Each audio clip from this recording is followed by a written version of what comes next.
Muito bom dia, uma saudação ao missionário Miguel Bermudes Marim, também ao reverendo Andrés Cruz Gallegos, lá onde eles se encontram, e também todos os ministros, irmãos e irmãs que estão reunidos no dia de hoje, e todos os que estão conectados através do satélite Amazonas e o satélite Eutelsat 8 e demais meios de comunicação, hoje, sábado, 26 de abril deste ano 2025. Buscamos no livro de Números, no capítulo 11, versículo 1 em diante, onde nos diz: Ora, o povo queixou-se de sua sorte aos ouvidos do Senhor. Ouvindo o Senhor, a sua ira se acendeu, e o fogo do Senhor ardeu entre eles, consumindo as extremidades do acampamento. Quando o povo clamou a Moisés, ele orou ao Senhor, e o fogo se apagou. Pelo que chamou aquele lugar Taberá, porque o fogo do Senhor se acendera entre eles. O populacho que estava no meio deles veio a ter grande desejo de outro alimento, e os filhos de Israel tornaram a chorar, dizendo: Quem nos dará a comer a carne? Lembramo-nos dos peixes que no Egito comíamos de graça, e dos pepinos, dos melões, dos alhos silvestres, das cebolas e dos alhos. Mas agora estamos definhando, e nenhuma coisa vemos senão este maná. O maná era como semente de coentro, e a sua aparência como a de bidélio. O povo espalhava-se para colhê-lo, e em moinhos o moía, ou no pilão o pisava, cozia-o em panelas e dele fazia bolos, e o seu sabor era de bolos amassados com azeite. Quando à noite o orvalho descia sobre o acampamento, também descia o maná. Moisés ouviu o povo chorar por famílias, cada qual à entrada da sua tenda. A ira do Senhor se acendeu grandemente, e Moisés se perturbou muito. Disse Moisés ao Senhor: Por que fizeste mal a teu servo? E por que não achei graça aos teus olhos, visto que puseste sobre mim o encargo de todo este povo? E desenha uma estrela de Davi à esquerda. Concebi eu, porventura, todo este povo? Gerei-o eu, para que me dissesses: leva-o em teus braços como a ama leva a criança no colo, à terra que juraste a seus pais? De onde teria eu carne para dar a todo este povo? Contra mim choram, dizendo: dá-nos carne a comer. Eu sozinho não posso levar a todo este povo, e é muito pesado para mim. Se assim me tratas, mata-me de uma vez. Eu te peço, se tenho achado graças aos teus olhos, e não me deixes ver a minha própria ruína. E desenha uma estrela de Davi à direita.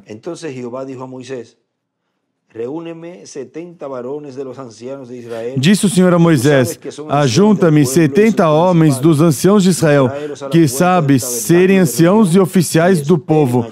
Tu os trarás à tenda da congregação, onde permanecerão contigo. Eu descerei e ali falarei contigo, e tirarei do Espírito que está sobre ti, e o porei sobre eles. Eles te ajudarão a levar o fardo do povo, para que tu não o leves sozinho. E desenha uma estrela de Davi à direita. Dirás ao povo: consagrai-vos em preparação para amanhã, quando comereis carne. Mandou eles se santificarem também aí. O Senhor vos ouviu quando chorastes, dizendo: quem nos dará carne a comer? Bem nos ia no Egito. Pelo que o Senhor vos dará carne e comereis. E desenha uma estrela de Davi à direita aí. Não comereis um dia, nem 2 dias, nem 5 dias, nem 10 dias, nem 20 dias, mas um mês inteiro, até vos sair pelos narizes, até vos fastidiardes dela, porque rejeitastes ao Senhor, que está no meio de vós, e chorastes diante dele, dizendo: por que saímos do Egito? Disse Moisés: 600.000 homens de pé é este povo no meio do qual estou. E tu dizes: dar-lhe-eis carne e comerão o mês inteiro. Matar-se-ão para eles rebanhos de ovelhas e vacas que lhes bastem. Ajuntar-se-ão para eles todos os peixes do mar que lhes bastem? Respondeu o Senhor a Moisés: ter-se-ia encurtado o braço do Senhor?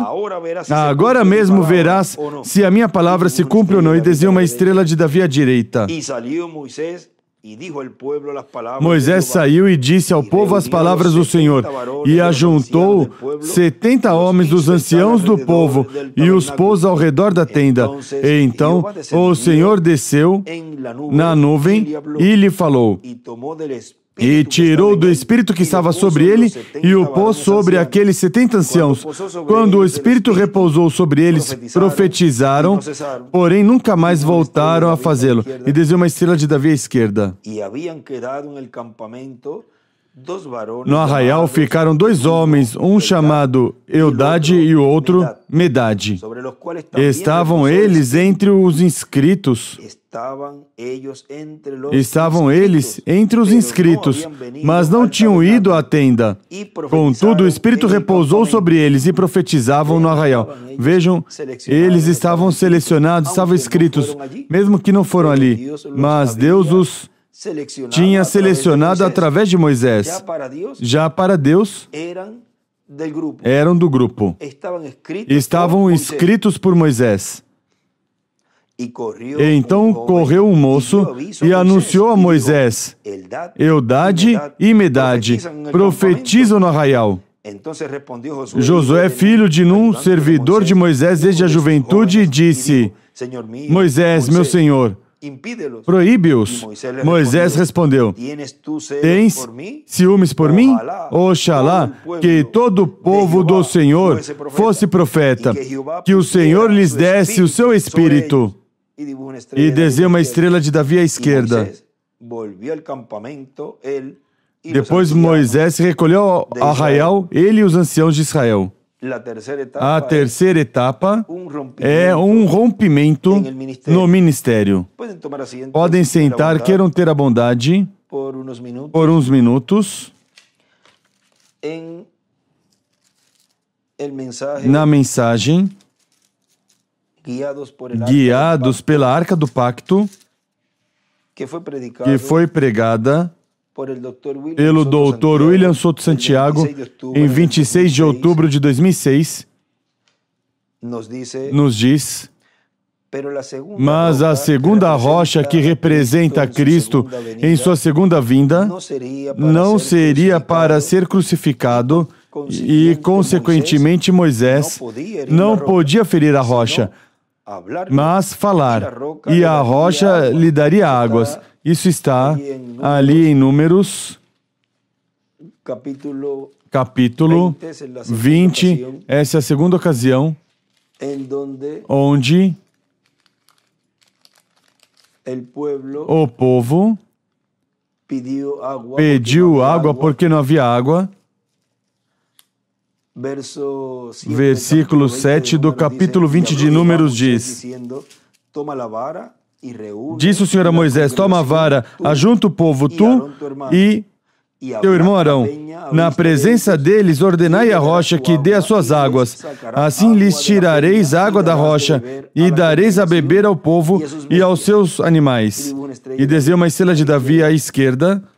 Aqui na margem em cima, escreve Apocalipse 21:6 e 22:17.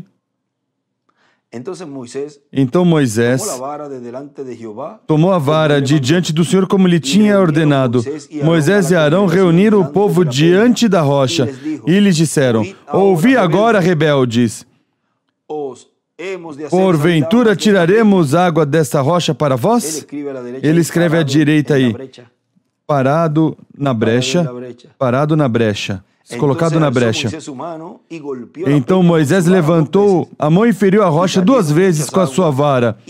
A água jorrou abundantemente e a congregação e seus animais beberam. Mas o Senhor disse a Moisés e a Arão: visto que não crestes em mim para me santificardes diante dos filhos de Israel, aí desenha uma estrela de Davi à esquerda, começando o versículo 12.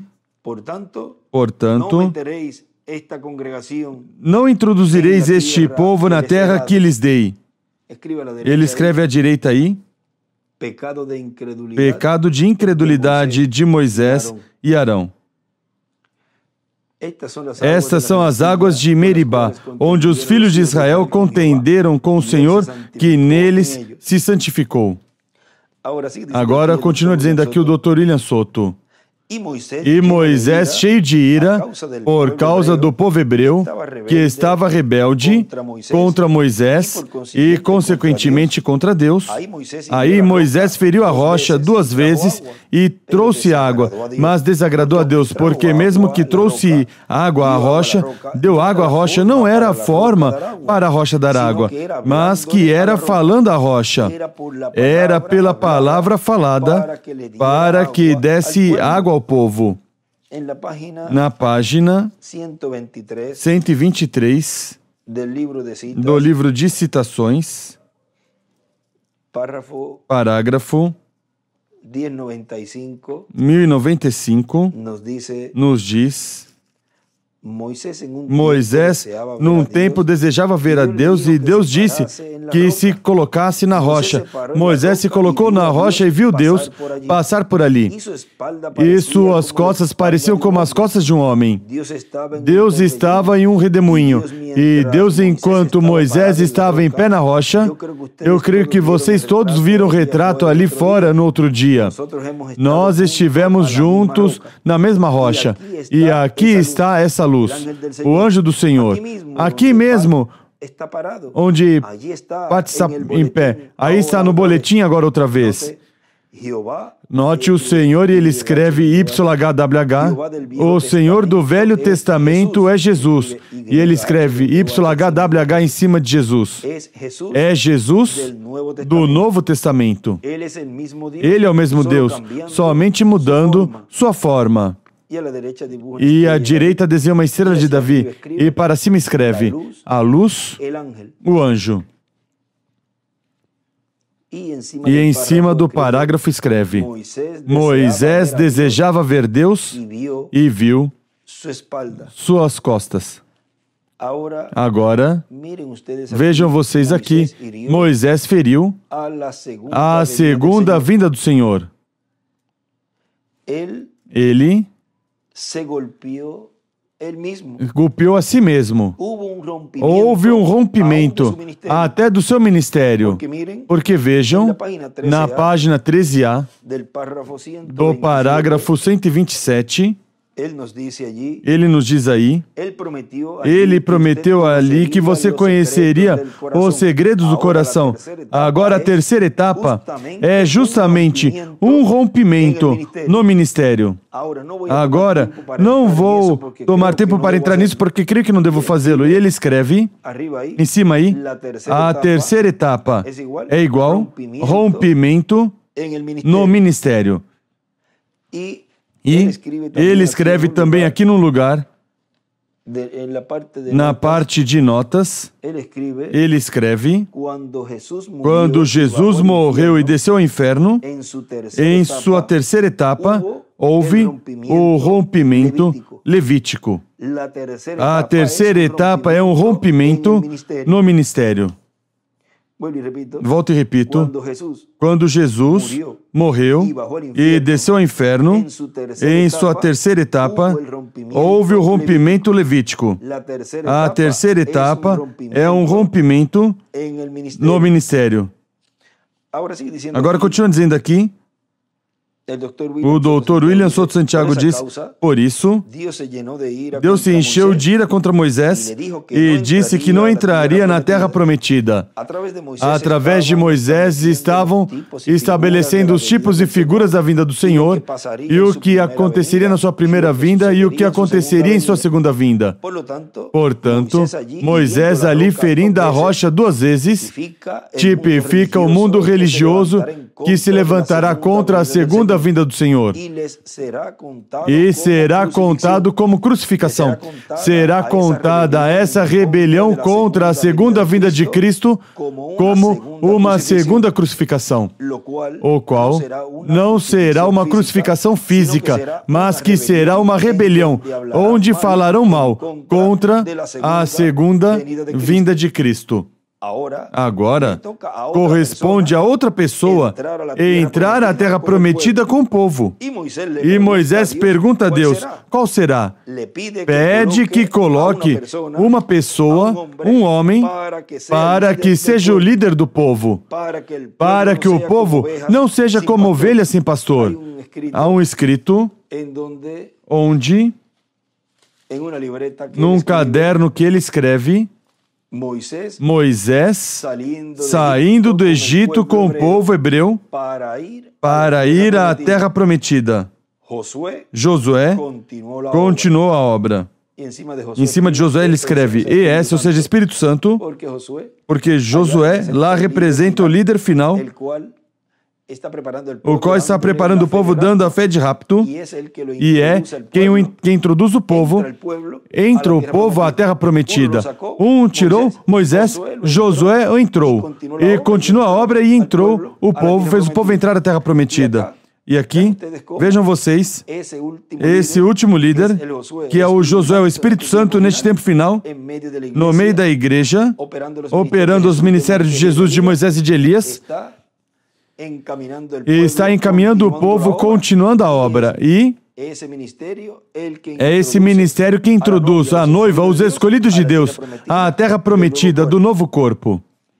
Agora continua dizendo, para que seja o líder do povo, e recordem que há um só líder, para que o povo não seja como ovelha sem pastor, porque um povo que não tem um líder é um povo que está como ovelhas sem pastor.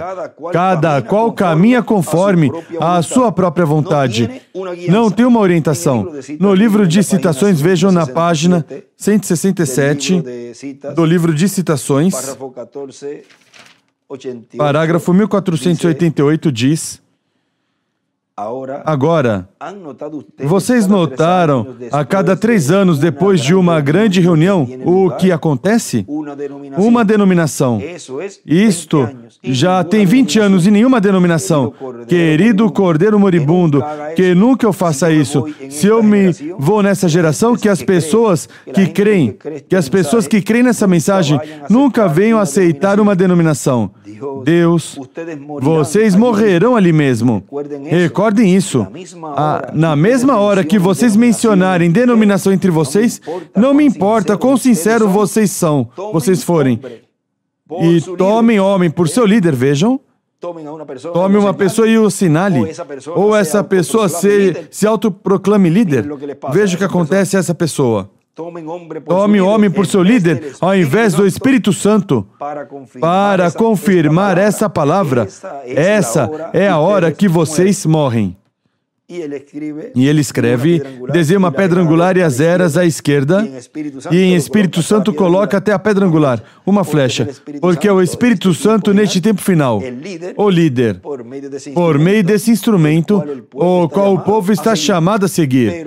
Mas aqueles que não seguem o líder, que é o Espírito Santo, e colocam um homem como seu líder, aí morrem, automaticamente. Seja quem for e seja quão sincero forem, diz o irmão Branham.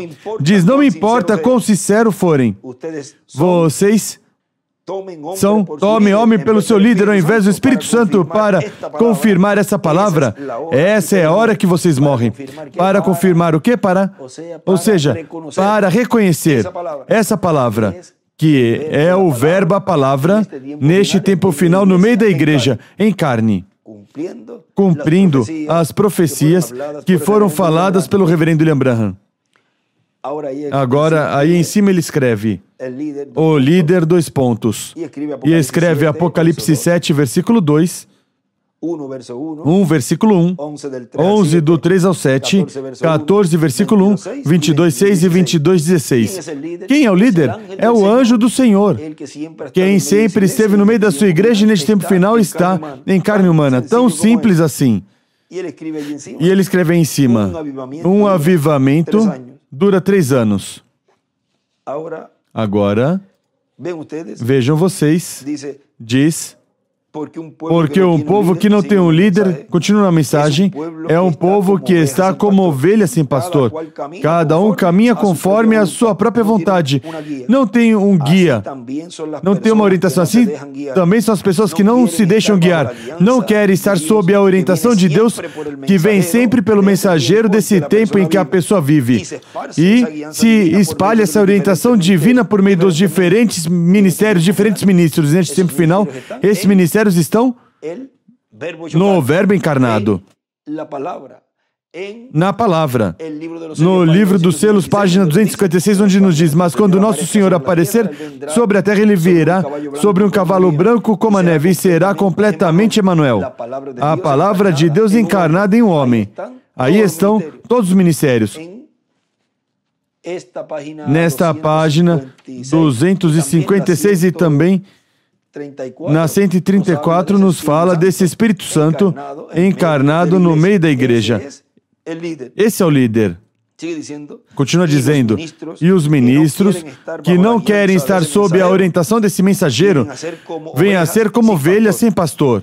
Não têm um líder, mesmo que levantem quem quiserem, quem mais lhe convier, porque lhe convém certas coisas, certas pessoas colocam elas como líderes para poder seguir, continuar fazendo seus planos. Mas vejam vocês, isso não é o líder, o qual o povo deve seguir, mas o líder é o Espírito Santo e tem que estar velado e revelado em cada era e em cada dispensação. E neste tempo final, já foi mostrado a todos onde estava esse líder e onde é que o Espírito Santo iria estar operando no meio do seu povo para dar a fé de rapto. Em uma grande carpa catedral, tão simplesinha assim. Continua dizendo, e os ministros que não querem estar sob a orientação desse mensageiro, vêm a ser como ovelhas sem pastor, não tem o líder, e então se encontram todos confusos, perdidos e com problemas diante de Deus. Vimos, assim, nestes poucos minutos, a terceira etapa é um rompimento no ministério. Que Deus nos abençoe e que Deus nos guarde. E a todos os que estão cooperando e orando por esse auditório lá em Tizayuca e que estão braço a braço com o nosso irmão Miguel, nosso irmão Andrés, em conjunto com o pastor lá, nosso irmão Rubem, reverendo Rubem ali em Tizayuca. Que Deus continue provendo tudo o que necessitam para tanto em materiais como em mão de obra, e tudo que é necessário para em breve ter esse lugar. Eu estive falando com o nosso irmão Andrés, e esse salão envolve muito trabalho, se vai todo este ano, e também parte do outro, ou seja, há bastante trabalho ali. Estivemos falando de, já para o ano que vem seguramente, pois estará terminado, mas já isso, nosso irmão Andrés é quem estará nos indicando, ele já esteve por aí também vendo que materiais que há, quais trabalhos faltam e tudo isto. Assim que já estaremos anunciando cada vez que vai avançando o tempo, como vão os avanços também.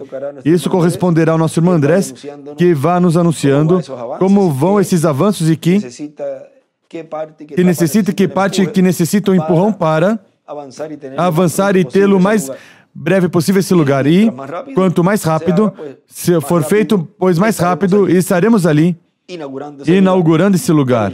Mas já falamos que este ano, pela magnitude de tudo que vai se ampliar e tudo, vai se levar todo ano, assim que, e parte do outro, ou seja, que é um auditório bastante grande. Seria o segundo maior lá no México, daqui da igreja, dos irmãos, seria como o segundo, assim que estejamos orando para que Deus continue provendo tudo e ter um salão ali na cidade do México para bênção de todos os filhos e filhas de Deus, de lá do México e de todos que vierem também de outros países. Que Deus os abençoe e os guarde. E continue passando um dia feliz, cheio das bênçãos de Deus.